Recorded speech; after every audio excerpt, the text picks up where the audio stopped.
महाराज की जय, साधु बाबा मुनि जय, कृष्ण कन्हैया की जय, रामचंद्र भगवान की जय, आज के आनंद की जय। भक्ति समाश्रम मोड़ा આજે પૂનમ શ્રાવણ માસની પૂનમ દૂર દૂરથી બધા હરિભક્તો બધાને મારા પ્રેમથી હૃદયથી જય ગુરુવાય। પ્રસાદનો ટાઈમ થઈ ગયો છે પણ હવે માઇક હાથમાં આવ્યું તો 10 મિનિટ તમને આશીર્વાદ આપો અને પછી બધા જલ્દી બધાએ પ્રસાદ લેવા જજો। આપણે દર પૂનમ પ્રેમથી ઉજવીએ છીએ। ગુરુવાર પણ નાનો ભાઈ હોય છે। ગુરુ પૂર્ણિમા ને ત્રીજા મહિનાની 27 તારીખે મોટા પર્વ આપણે હમણાં 27 તારીખ તો પર્વ નજીક આવશે। ત્યાં સુધી ગુરુમાની કૃપાથી મંદિરનું કામ લગભગ પૂર્ણ થઈ જશે। બધો આધાર નાગજીભાઈ ઉપર છે એટલે લગભગ થઈ જશે, મને વિશ્વાસ છે પણ થઈ જશે।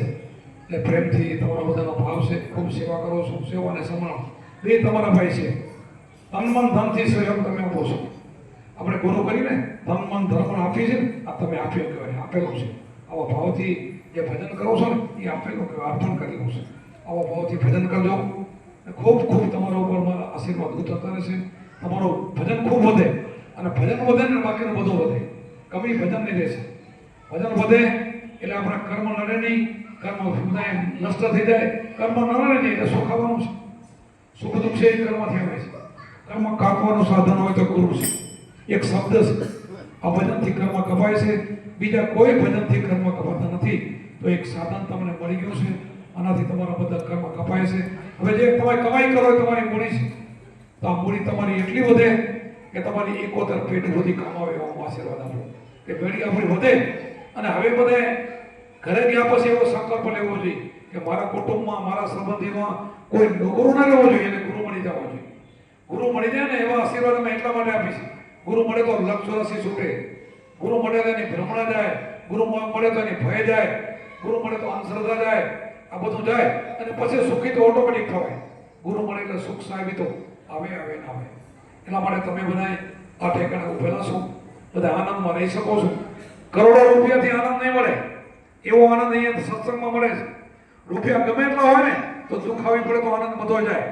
એટલે આપણે આનંદ જોઈએ છીએ, તો આનંદના ઘરમાં રહેવું હોય તો શ્વાસ ઉશ્વાસની સાધના અને આ સમરણ, અજંપા જાપ અને બીજી સેવા સંતોની, આટલું જ કામ રહે, બીજું કાંઈ કરવાનું નથી।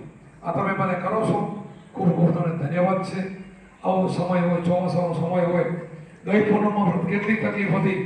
અહીંયાથી રાપર જવું હોય તો જવાય નહીં, એવો રસ્તામાં બધા રસ્તા બંધ હતા, તો એ દૂરથી આવ્યા હતા, બધા અહીંયાથી નીકળી ગયા। એમ કેમ જેને શ્રદ્ધા છે, વિશ્વાસ છે, એમ કેમ નીકળી જાય।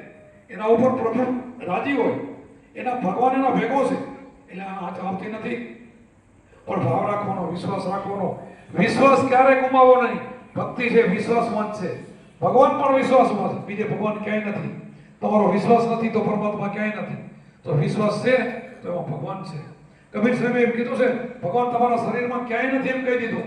જે સંતોએ બતાવ્યું ને એ વિશ્વાસ છે તો બધે છે ને કે ક્યાંય નથી। તો મેં વસો ક્યાં વિશ્વાસમાં। કબીર સાહેબે એમ કીધું છે, વિશ્વાસમાં જ પરમાત્મા છે। તો તમારો અથાગ વિશ્વાસ છે મારા ઉપર છે, અમારા તમારા ગુરુઓ ઉપર છે। આવો નવો વિશ્વાસ તમારો ટકી રહે, તમારો ભજન વધે। આ બધાને આશીર્વાદ આપો। જમવાનો ટાઈમ થઈ ગયો છે, પ્રેમથી જમી આવો। રાત્રે ઘણો બધો સત્સંગ આપીશ, મારા ભિખારામાં આવ્યા છે એ પણ તમને વાળીને સત્સંગ સંભળાવશે। બીજા બધા ભાઈઓ છે એ બધા સત્સંગ આપશે। હવે બધા સત્સંગ આપે છે પણ અહીંયા નથી આપતા, અચકાઈ ગયા છે। મારે એની પ્રતિજ્ઞા છોડવી છે પણ છોડતા નથી। અહીંયા બધા આશ્રમ આવું સત્સંગ આપવા કહું છું, પણ હવે હું બેઠો છું ત્યાં સુધી નથી આપતા। તો હું તો હજી ઘણા બધા બેહી તો નહીં આપે તો કેમ મેં પડે। એટલે હું જતો રહું ઈચ્છે છે બધા, તો એને આપવું જોઈએ, સત્સંગ આપવો જોઈએ। કે બાપુ બેઠા હોય તો બાપુ હું રાજી થાઉં, કરાજી થતો તો ના હોય કે બાપુ બેઠા છે સત્સંગ ના હોય નહીં, સત્સંગ અપાય।